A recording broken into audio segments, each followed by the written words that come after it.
Hi there, my name is Blood Paint Bob. As you have just tuned in, you are watching the wonder and joy of Warhammer painting. Today's episode, we will be showing you how to paint a sergeant of the beaky boys that shoots the flames, the salamanders. We'll also be showing you what you should do to thin your paints, and also what you should do in order to make yourself some shade or some no oil if you don't want to pay the $20 for something like that. I know it's not that much in the ways of teeth, but it is what it is.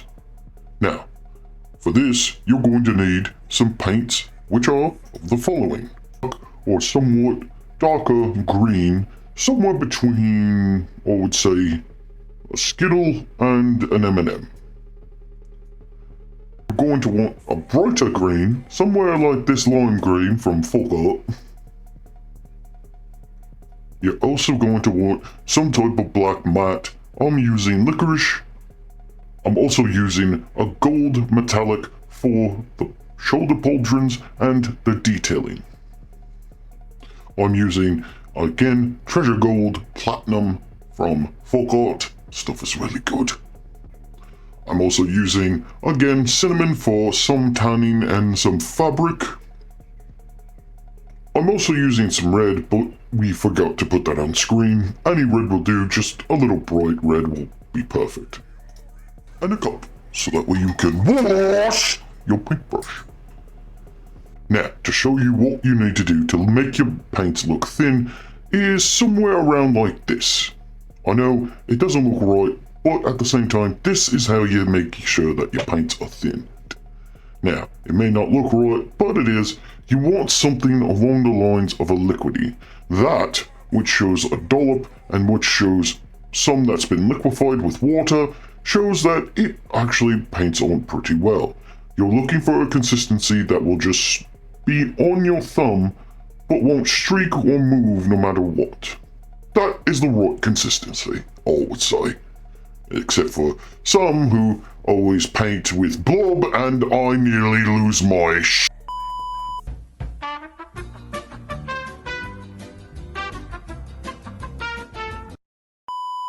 Now, as you can see, I've already airbrushed this with green. Now, after you get your salamander ready to go, this beaky boy is ready and waiting, you need to get yourself some of these black and start with the shoulder pauldrons. It's the easiest part, it's the biggest part, and it's the nicest, easier way to get this going. Again, when doing this, do not worry about over or under brushing. It's fine. You can go back in and fix it up later. Now, whilst in here, I'm also going to make sure that I am getting a nice, even coat. Now, you're going to want to do this once, maybe twice more, and make sure that the coating looks fantastic. As you can see, I've already moved on to the other shoulder, and I've made sure to get right into those nooks and crannies. Again, don't worry about over paint. It's not a big deal. We can go back in, fix it up later. Besides, we're also going to be painting over it, so it's not a big issue. Here's a quick tip. For the weapon, I'm actually going to hit it with a bit of black. Just so that way, with the over color that we're going to be using on it, none of this green that came over with it will go through. Again, with the green paint, you don't need an airbrush or something fancy. You can go to your local hardware store, find yourself a rattle can with that type of green that you're looking for, and then just go with it. Eyeball the green that is on mine for all I care. Make sure that you get it just right, but you don't need to worry. It is what it is, and how you do with your messes are your own. Again, I'm just making sure I get these nice little areas, just small enough that it doesn't bother, but nothing that's too major. Now, it's time to wash your paintbrush. Now that I got the shoulders done with the black, I'm moving on and going with a gold inlay on top, right there on the pauldrons that are up.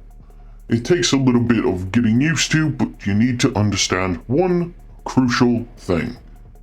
A nice fine brush and a little bit of patience. That's all there is. Again, you can go back and paint over any overpainting or underpainting. It does not matter. Take your time. Rome wasn't built in a day. You didn't make us in a moment. So take your time, take it easy, and just go with the flow. Right here, I go for the chest, just so that way we can get that nice little indent. We're going to just take a nice little, easy little bit and just get right on there. I know it's a little hard for you to see, but it's a little bit hard for me not to focus up. So we're going to get the top little areas right here. Now this is where it gets a little tricky, so I'm sorry that you can't see anything, but at the same time, it's probably harder than you think, but it's easier. Now, if you need to worry about the undercarriage, literally take it off of whatever it is and literally just paint underneath. I know it sounds insanely stupidly easy, but you'd be surprised how many people actually don't do something simple like this.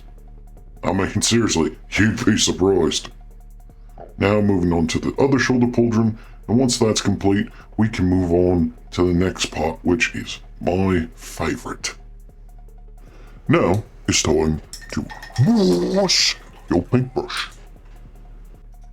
I'm going to go ahead and grab me some of the silver that we have right here and make sure that everything on here looks just gorgeous.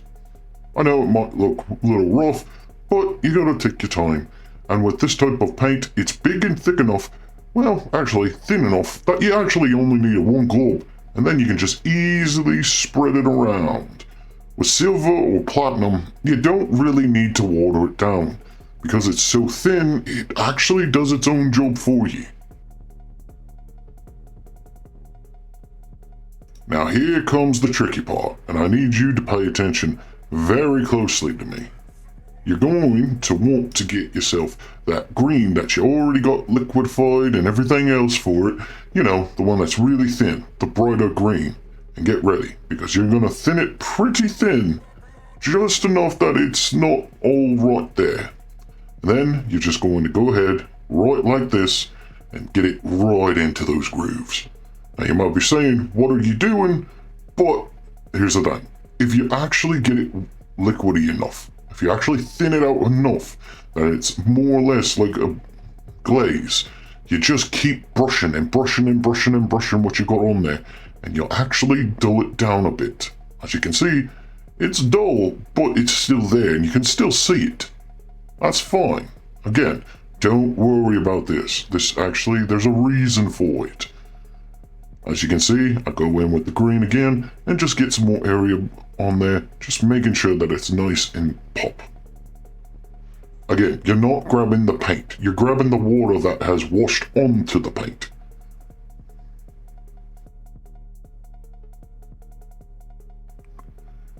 Now, this is where it gets tricky. You want to hit most of the highlight areas. Imagine like a light bulb right on top of his head. And there you be. You just see it and there you be. The lightest spots, and then you shade it down.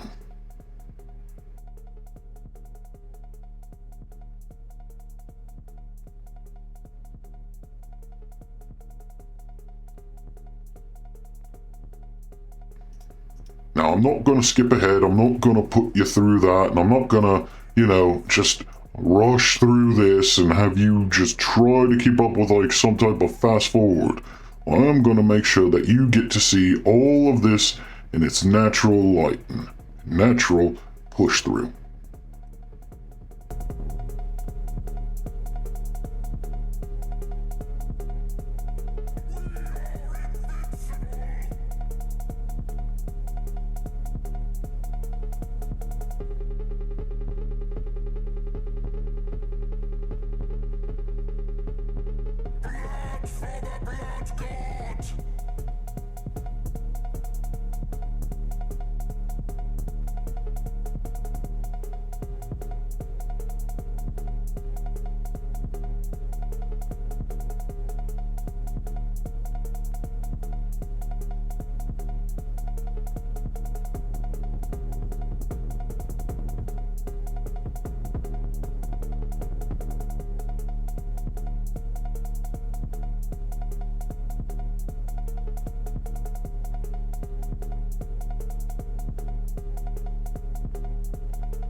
Now it's time to wash your paintbrush. Now that you got all that done, here comes the fun part. You want to grab yourself that red we were talking about after you get all that taken care of. And now you want to go ahead and get a nice coat on his helmet.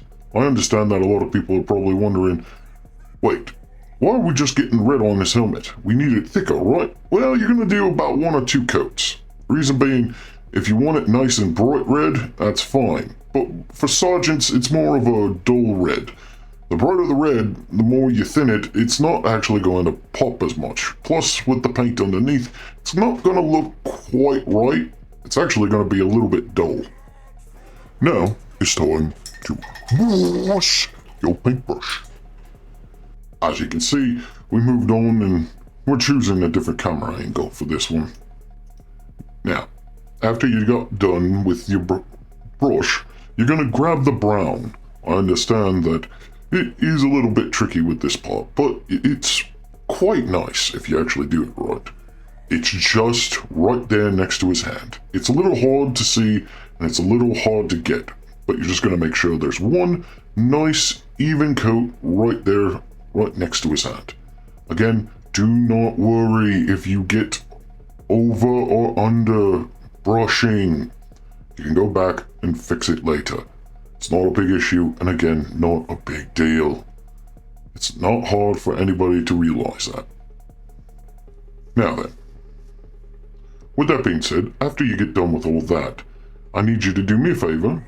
You know what comes next, and that is we're going to need to wash your paintbrush. Now, before we continue, I need to make something perfectly clear. These are basically what I use to do a heatsink metal. They are FolkArt color shift. Now, the reason we do this is because the simple truth is, this is probably the easiest way to get that metallic metal warping because of heat look. I understand that a lot of people aren't going to be able to pay for these, but for $40 you get 7 of them and they are really, really good.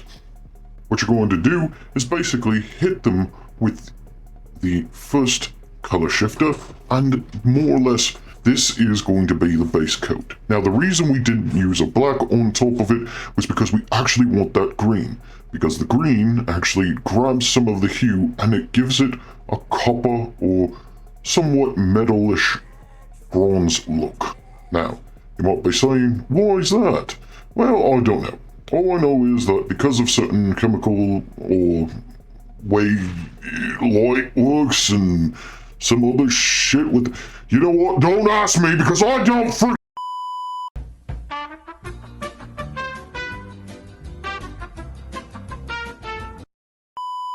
Sorry about that. Now that you got that done, now you need to wash your paintbrush. And now, after all that, you need to get the second bit ready and going. Now that the second bit is ready, you put it on the proper front of it. Not all of it, just the front bit and a little bit to the back. The reason we do this is because it gives it the look of metal that is warped because of the heat. Yes, you heard me right, that's an actual color palette shifting thing that you can just buy. I understand that some people will say, well, it doesn't look right if you don't do it yourself. Well, here's the thing. Chemicals and compounds and all that, this and that, it's actually a lot easier for you to do it yourself. Not really. It's easier just to do it like this. Now, is it kind of cheap? Yeah. Why am I doing it? Because it is. And I don't want to do the massive headache of painting over and over and over again. I'd rather might just do something like this and have a nice, easy day. Now, with that being said, we need you to do one last thing, which is to wash your paintbrush. Now, I did something a little bit different here, and I did a dry brushing of some of this color changing on the gun itself, just to give you a contrast of what the color shifter does.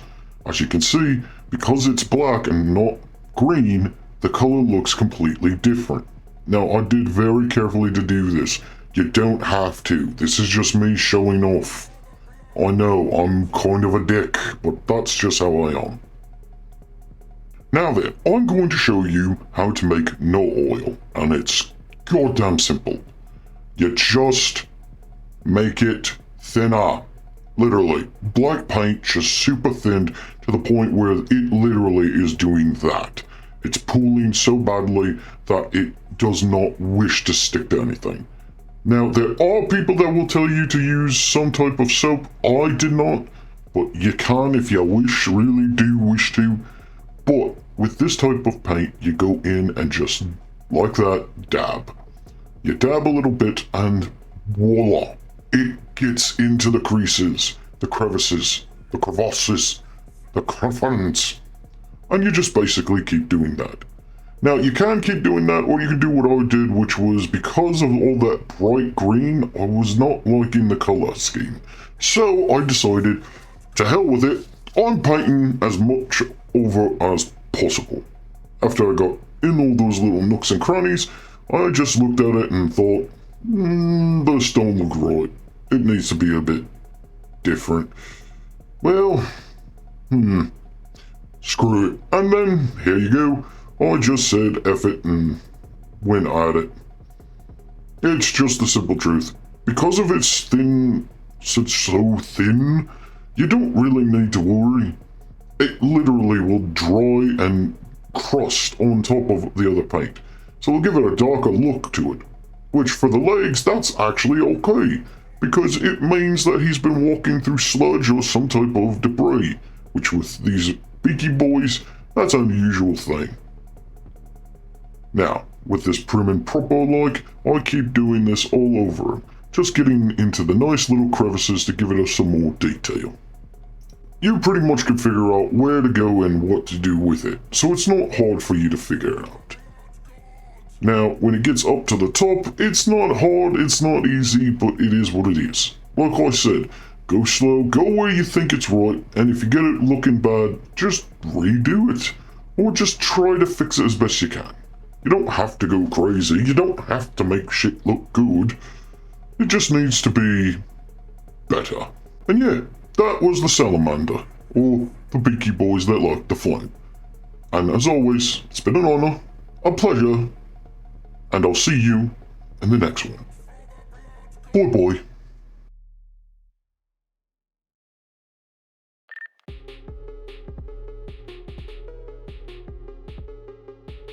You do not see time rules throw it away.